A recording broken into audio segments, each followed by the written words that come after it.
Gilligan's Island is a classic American sitcom that aired from 1964 to 1967 and is still a popular TV show today. The show follows the exploits of 7 castaways stranded on a deserted island after their ship, the SS Minnow, is shipwrecked. Throughout the 3 seasons of the show, the castaways face a variety of challenges and obstacles as they try to survive and find a way off the island. Despite its popularity and long legacy, Gilligan's Island was not immune to production flaws. In fact, one scene from the show has recently come under fire for a highly embarrassing error that went unnoticed by viewers for decades. This blunder has sparked debate and discussion among fans of the show, as well as anyone interested in the world of television production behind the scenes. In this video, we will explore the fun facts about the Gilligan's Island and the lessons that can be learned from it. The JFK assassination delayed the production. The pilot for the series was shot over several days in November 1963 on the Hawaiian island of Kauai. The last day of shooting was scheduled for November 23, 1963, in Honolulu Harbor for the scenes showing the SS Minnow embarking on its fateful 3-hour tour. On November 22nd, late in the morning, a crew member ran to the set and announced that he just heard on the radio that President John F. Kennedy had been assassinated. As Lyndon B. Johnson was sworn in as president, it was announced that all military installations, including Honolulu Harbor, would be closed for 2 days to mark the occasion. As a result, filming was pushed back several days, and the American flag can be seen flying at half-mast in the background during the opening credits as the Minnow cruises the harbor. The show was intended to be a metaphorical shaming of the world politics. One day in a New York University public speaking class, the professor had students prepare an impromptu 1-minute speech on the following topics. If you were stranded on a desert island, what one item would you want to have? Sherwood Schwartz was a student in that class, and the question grabbed his interest so much that it lingered in the back of his mind for years.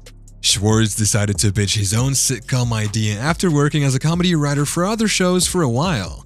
Back to the desert island question, he thought it would be an interesting dynamic to have a group of very different people stranded together and forced to learn to live and work together. The island would be a social microcosm and a metaphorical shaming of world politics in the sense that, when necessary for survival, yes, we can all get along.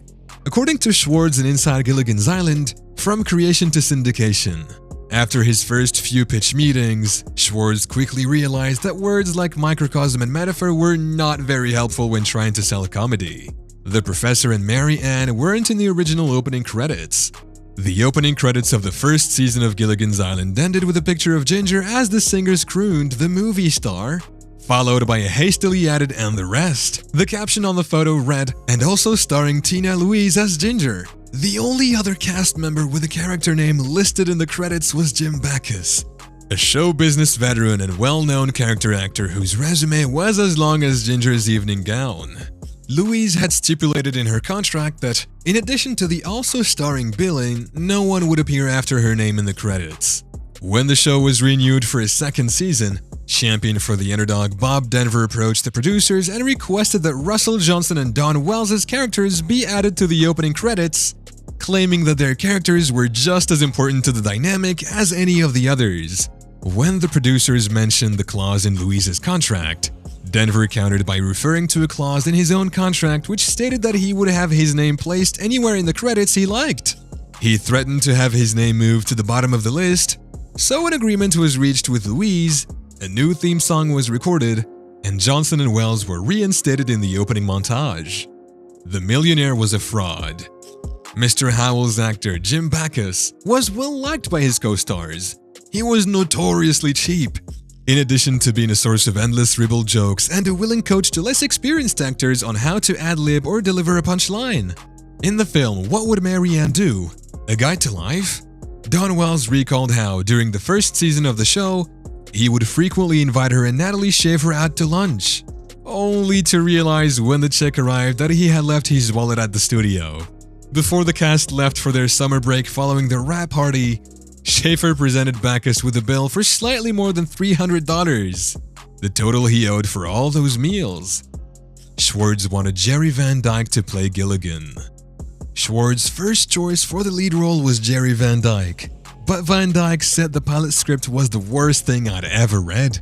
Instead, on the advice of his agent, Van Dyke took the lead in the short-lived and critically planned My Mother the Car. I had a lot of problems with the agency because they were trying to force me to take Gilligan's Island. Van Dyke said in an interview, "But that's the joke. I turned it down and took My Mother the Car. But once again, it was great because I'd always been known as Gilligan. So that worked out as well." The millionaire's wife was an actual millionaire, Natalie Schaefer, who played a Mrs. Lovely Howell and allegedly only accepted the role because it meant a free trip to Hawaii to film the pilot, was a real-life millionaire. During her marriage to actor Louis Calhern, the couple made significant investments in Beverly Hills real estate at a time when a house on Rodeo Drive could be had for $50,000. When Schaefer died in 1991, she left a large portion of her fortune to her favorite teacup poodle. She had no children, with instructions that the money be donated to the Motion Picture and Television Hospital after the pooch died. A Natalie Schaefer wing has been added to the hospital. According to rumors, Schaefer also left a substantial sum to Natalie's Gilligan's Island co-star Dawn Wells, Mary Ann, who lived with and cared for Natalie while she battled breast cancer. Dawn Wells still gets paid for Gilligan's Island. All of the actors signed contracts guaranteeing them a certain amount of money per original episode, as well as a residual payment for the first 5 repeats of each episode. This was a fairly standard contract in 1965, when most TV shows were only rerun during the summer as a filler between seasons. Even though the term syndication wasn't yet in the TV production dictionary, Dawn Wells' then husband, talent agent Larry Rosen, advised her to request an amendment to that residual clause in her contract, which the producers granted, never expecting the series to be on the air nearly 50 years later. As a result, the estate of the late Sherwood Schwartz, who reportedly made around $90 million from his Little Microcosm on an Island show, and Dawn Wells were the only two people still receiving money from it. Mary Ann auditioned for Raquel Welch. The pilot disappointed CBS programming executives, but it impressed 3 different test audiences enough that the series would add it to the fall schedule. But before they started filming the first episode, they had a few conditions. They had to replace 3 cast members who had tested the lowest with audiences: John Gabriel, who played the professor, a high school science teacher; Kit Smythe, who played Ginger as a secretary, not a movie star; and Nancy McCarthy, who played Bunny, yet another secretary. Ginger was cast as an actress, and Bunny was replaced by wholesome farm girl Mary Ann. A young Raquel Welch auditioned for Mary Ann's part, but something about her just didn't scream girl next door. Gilligan's first name is Willie. Schwartz began assembling his cast after receiving approval from CBS for the pilot. He got the name of the bumbling first mate, Gilligan, from the Los Angeles phone book. Gilligan's first name was never mentioned in the series, but it was originally intended to be Willie, according to Schwartz's notes. Despite this, Bob Denver insisted that Gilligan was the character's first name. "We still argue almost every time I see Bob Denver," Schwartz admitted once. He thinks Gilligan is his first name, and I think it's his last name, because in the original presentation, it's Willie Gilligan. But he doesn't believe it, and he doesn't want to discuss it. He insists the name is Gilligan. The show's stars found fans in the strangest place. Years after the show finished filming, it was never truly off the air. Cast members discovered fans in unexpected places. Russell Johnson, for example, was invited to speak at a biochemical conference in San Francisco in 2001. There were 400 or 500 PhDs there, and every single one of them was a fan of Gilligan's Island, he recalled. When Bob Denver took his wife to dinner at Chicago's opulent Pump Room, the trio of musicians abruptly switched from semi-classical chamber music to the Ballad of Gilligan's Island. Dawn Wells was on vacation in the Solomon Islands in 1990 when she and a group of friends canoed to a remote island with no running water or electricity. The visitors were led to a hut to meet the village chief, and Wells was taken aback when the chief's wife said, "I know you. I was in nursing school in Honiara, the Solomon Islands' capital, in 1979, and I used to come home and watch you in black and white."